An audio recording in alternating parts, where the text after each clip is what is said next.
Sleepaway Camp, the original trilogy. We're going to be going over our overall thoughts.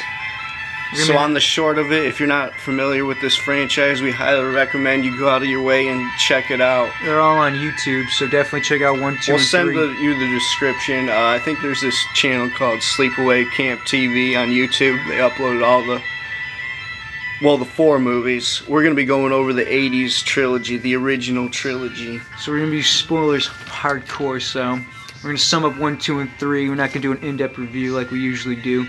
It's JBM and L-Mid from Mr. Creepshow and I.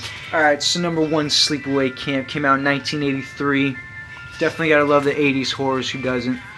Right in the thick of the middle of that 80s slasher feel. So it starts off with it's low budget, it's low quality as we know.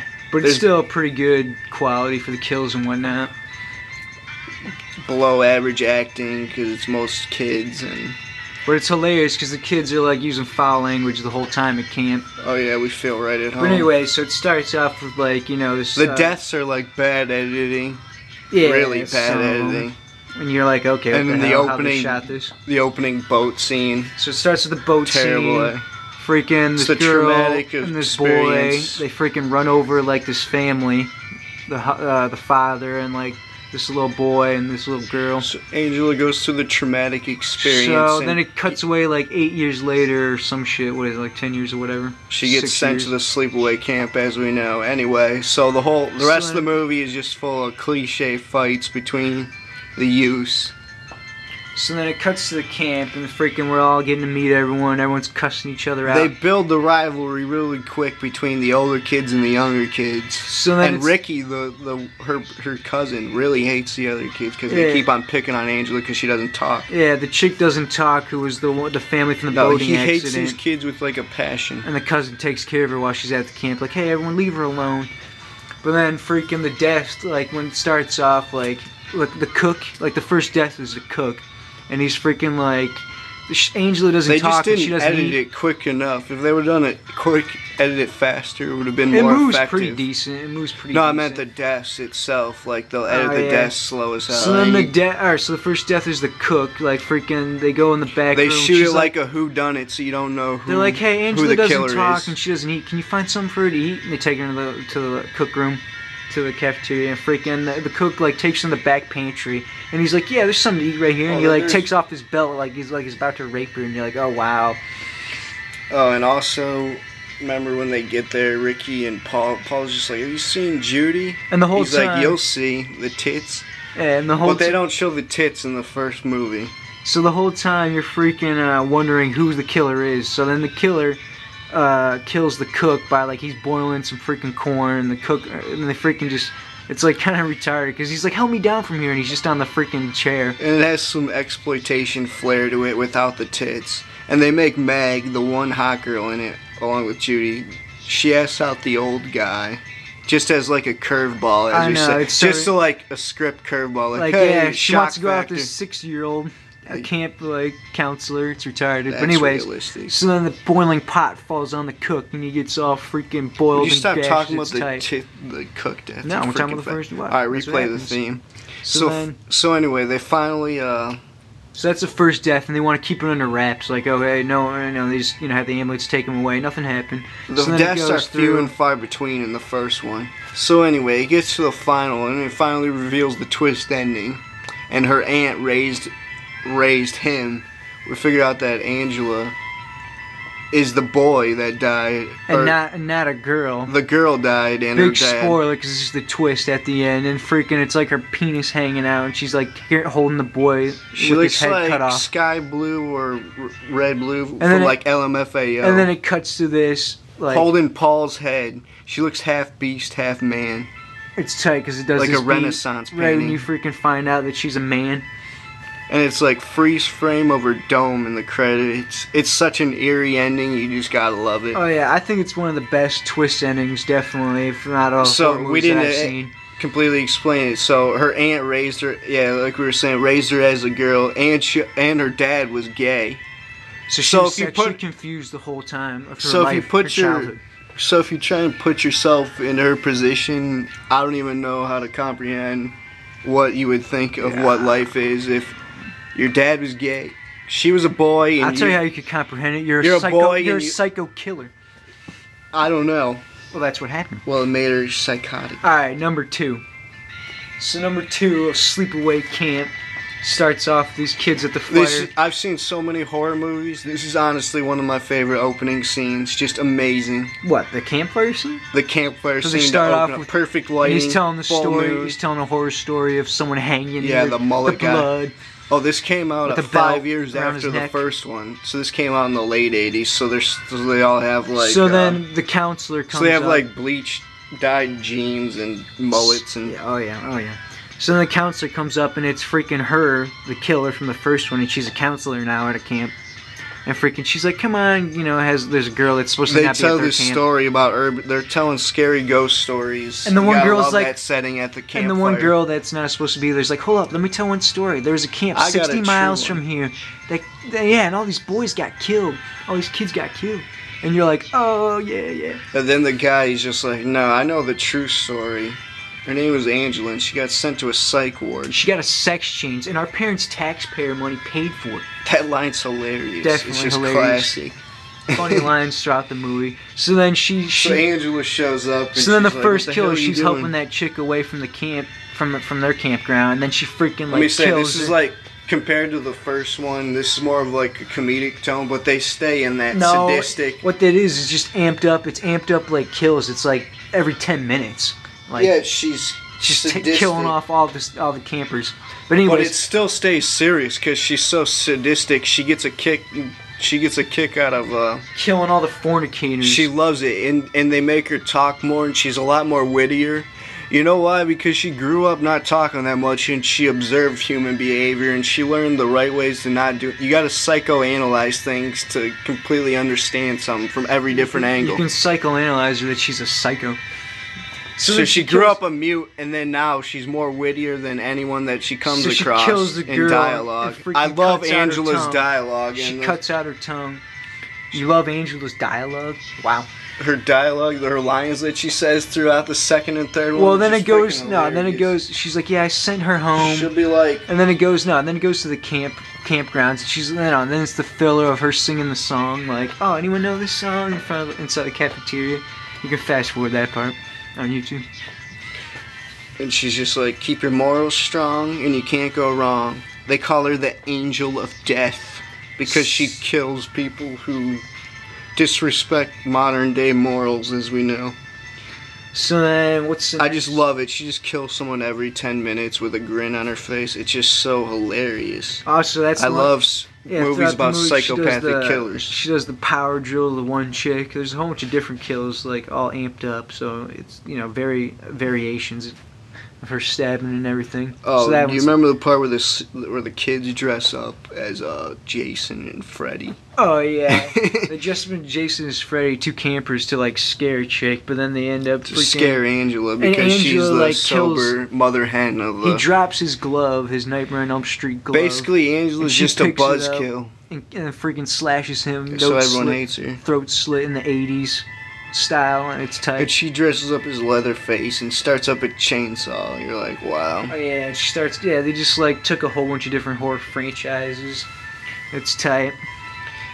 So it goes. So after she killed, and it's all a bunch of white people. There's only one black person in this. Anyway, What about when she throws the chick in the porta potty?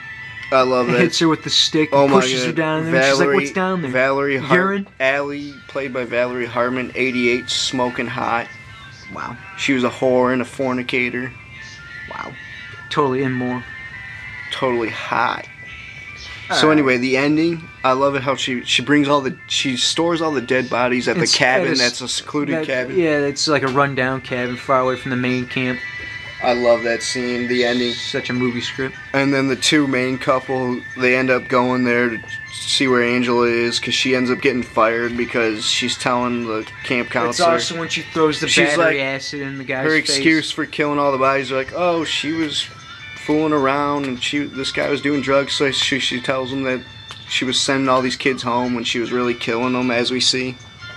So then, The ending, yeah, so they're at the cabin and, whatchamacallit, the kid who tells the story about how his dad was a cop who put away Angela back then, And Angela tells the story about how she's like, hey, I did my time.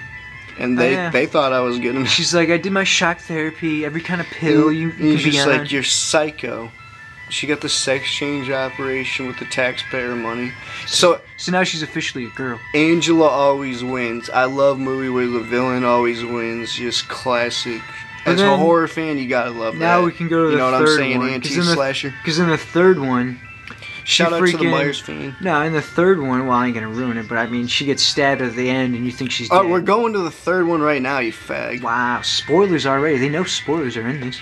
Alright, so let's start with the third one. She kills a camper to take... in the opening scene, she kills a camper to take her place. But it's hard to catch up on. I know. They don't really define that because it just starts off with a girl like getting her camp gear and she goes out in the city. It's like New York, and then she Angela is driving a trash it's basically place, the runs same over thing in an as number 2, but with minority characters. Oh they yeah, put like an Asian so it cuts goth right from there to the camp, and it's and like a black kid. There's such characters. One of the kids from Detroit with like a switchblade Tony, knife. He's a Mexican. They're all a bunch of underprivileged badasses because no one will come to the camp anymore. And the chick's like, Tony's kind of cute, and the other girl is like, he's Mexican. And you're like, oh wow. They're all just hardcore characters. So then what it is? They're like, hey, we're bilingual. We aren't. And it's racial. Like a news lady, and she's like, yeah, these campers are going out to the camp, and it's it's all these she gives the reporter a chemical coat. No, the reporter asks yeah, because they're done with the coat. reporting, and she's like, yeah, go where I can score some drugs. And it's like she witches up a batch of like chemicals and baking powder. And then she does. That's the first death. I love that reporter. death scene. It's so snorts it, and then she's dead, bleeding off in the mouth. It's so fucked up, dude. You'd think that this movie would suck and the deaths would suck, but they amp up the deaths. I really like the deaths in this one, and the flagpole death was just awesome. Yeah. So then it cuts. Dude, I had to look away when she brings her all the way up to the flagpole and drops her, and she drops down straight on her head. I didn't even know what was gonna happen. I thought she was just gonna tie her and leave her up there. I was like, so she boring. drops her straight down on her head and breaks her neck. It was what about the kill when she's got like, the why are you doing this? And she's like, because you're a whore and a fornicator and a bigot. What about the guy that she freaking ties up behind the tree, and he's like, oh, so you like being tied up? And he's like, yeah, don't tell anyone, because I might be running for election. The arms pulled off death, that's what I'm talking about. They amp up she's got the rope tied to the car, around the tree, around him, pulls him. Oh, and then they make the main bitch who... No, what about the final girl? What about the retired part with the black guy? She just kills him so from fast. From Detroit, and he like whips out a gun at her in his tent. And she sends him that rap tape, and you're like, wow. She throws a rap tape in there of her, like, hey, you're gonna die, your life's gonna end soon. He's like, what the? And then she stabs the stake through his hand, and then freaking nails him with the stick. The cop who was that one kid's dad from the second one is a counselor in this one. And he was also, working the case. He's like, if I ever find that, no one knows what she looks like. I'd kill her. But I'd kill her. And he's telling the other kids at the camp. You like the part when she takes that one boy, the good boy, like supposedly, and they're tied up around, and they go fishing, and he's like, you think I'm nice? And she's like, yeah, I think you're nice, I guess. And he's like, I think you're nice too. Yeah, and then he just tries to make out with her, and she's like, psh, and smacks him. She's like, what are you doing? They make everyone do something morally wrong, and you're like, okay, there's another reason for Angela to kill him. There goes another one. Hey, we bury our trash. She kills the lady, the lady counselor. Oh, and they make an old guy make out with that one hot bitch. Oh, yeah, right to begin with. It's like a 60-year-old, like with white hair, and I'm sure she would rather have a chance of getting AIDS with the black guy than to fuck that old guy. And get AIDS and syphilis from him. So then, what about the death where she takes the old lady counselor, and freaking puts her in the trash and buries her, and then puts the freaking lawnmower, runs over her head? That part's tight.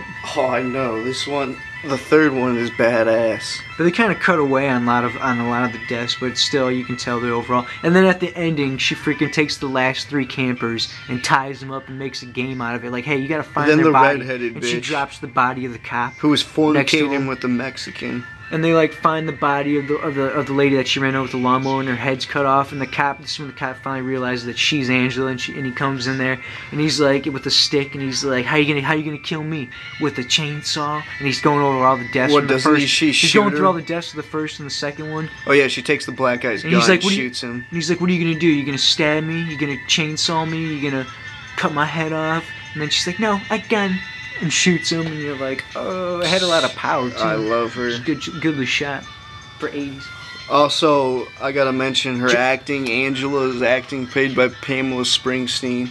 It was just great. It was just going at the same level. She never dips out of the character. It was just all even keel the whole movie. It's just so captivating to watch her be psychotic.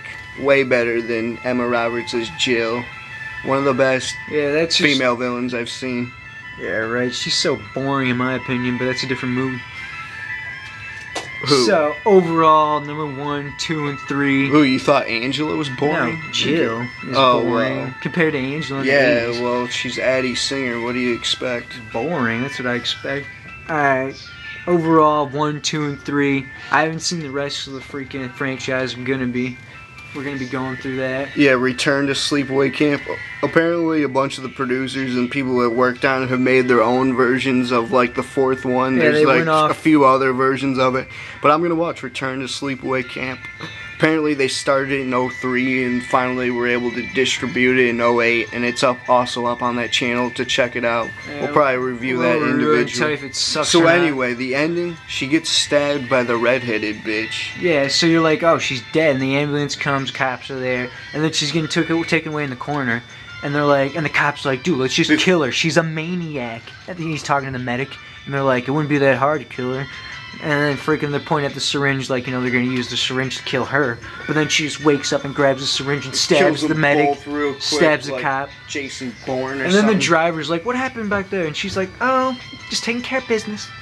And then it fades away to credits, and you're like, she's still alive. Before that, you're like, no way, she's still alive. You thought she was dead for sure because she gets stabbed. I love that how she always wins. The villain. I love it when the villain gets away. It's just poetry in motion for a horror movie for me. He loves it. Anyway, the redheaded bitch.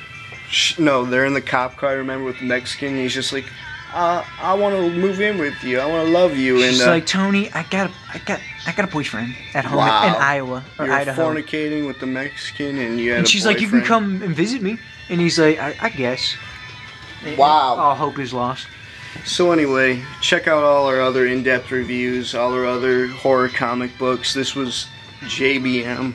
Mr. Creepshow 9 L-Mid signing out.